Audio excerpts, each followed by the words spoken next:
တောင်ရဝင်ချိန်မှငွေမိုးသက်တွေဆိုပြေတော့ဖူးပွေလို့လောက်ပါပါလေအတီးဝဲပန်းနဲ့အိမ်ကတော့မဲနုနုဘယ်လိုလာခေါ်မဲတွေ့တော့ပြောတယ်ဝါချပွဲကိုလက်ထပ်ဖို့ကြိုးစားနေပါလေသူတို့တွေဆုံးရင်တွေ့လို့ယူကုန်လေဟေးဟာနည်းနည်းမဲပြီးတယ်နော်နည်းနည်းမဲပြီးတယ်အများကြီးပဲဖြစ်နေတာဒီပါ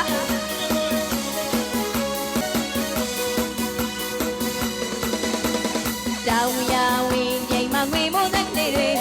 ဆိုပြေတော့ဖူးပွေလို့လောက်ပါပါလေအတီးဝဲပန်းနဲ့အိမ်ကတော့မဲနုနုဘယ်လိုလာခေါ်မဲတွေ့တော့ပြောတယ်ဝါချပွဲကိုလက်ထပ်ဖို့